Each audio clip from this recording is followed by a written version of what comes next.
Introduction. Kami peserta Latsara, Regional Bandung Angkatan ke-38, Kelompok 3, Subkelompok 3, tahun 2021. Terdiri dari Afrilinda Purwanti SPDI, Sofia Yeni SPD, dan Hairunisa SPDI. ASN No Korupsi. Partai politik yang menjadi sorotan Komisi Pemberantasan Korupsi KPK.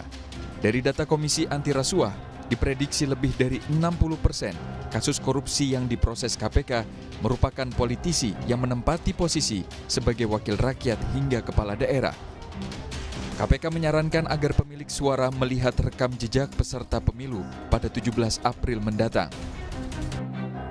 Dalam beberapa rentang tahun terakhir ini, KPK cukup banyak memproses pelaku korupsi di sektor politik. Saya ingatkan, anggota DPR ada 70 orang, ada anggota DPD 1 orang, anggota DPRD 165 orang, dan kepala daerah 108 orang. Diperkirakan lebih dari 60% pelaku korupsi yang diproses KPK merupakan kasus korupsi di sektor politik.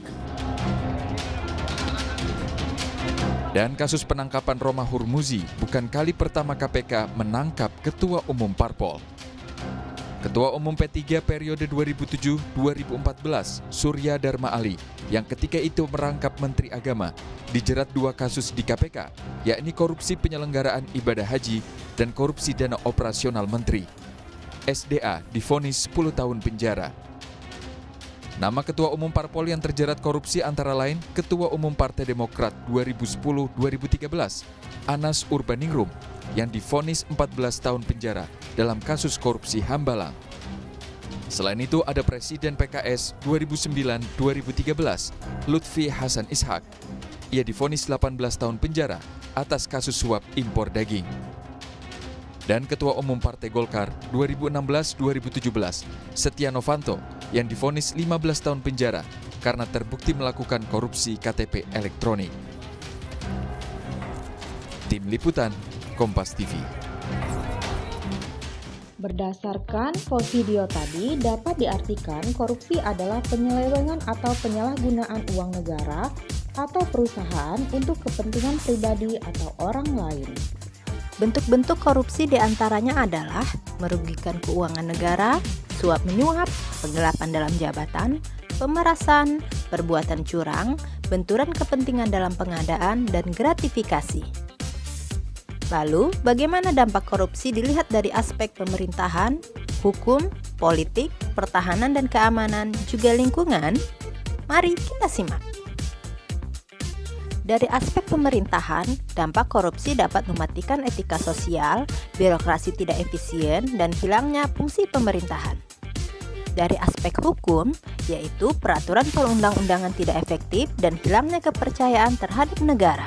Selanjutnya, dari aspek politik, pemimpin yang koruptor, publik tidak lagi percaya demokrasi, menguatnya plutokrasi atau penguasaan yang memiliki modal besar, dan kedaulatan rakyat menjadi hancur. Dari aspek pertahanan dan keamanan, kerawanan pertahanan dan keamanan, garis batas negara yang lemah, dan kekerasan dalam masyarakat. Dari aspek lingkungan, kualitas lingkungan menjadi rendah dan kualitas hidup yang menurun. Bagaimana bentuk korupsi di kehidupan sehari-hari? Pertama, biasa saja saat datang terlambat. Menggunakan fasilitas negara untuk keperluan pribadi, memberikan uang damai saat terkena masalah, membuat laporan keuangan palsu, plagiatisme, menyepelekan uang kembalian dari pembelian barang yang diamanatkan. Di pundak pemimpin bangsa yang jujur dan bebas korupsi, disitulah terletak masa depan negeri yang mengangkat senjata untuk membuat negara kita jaya. Cukup tidak korupsi. ASN di negara yang penuh tipu muslihat, korupsi seakan menjadi perkara lumrah. Karena itu, marilah kita mulai peduli untuk tidak korupsi. ASN berani berantas korupsi. ASN berantas korupsi. ASN berantas korupsi.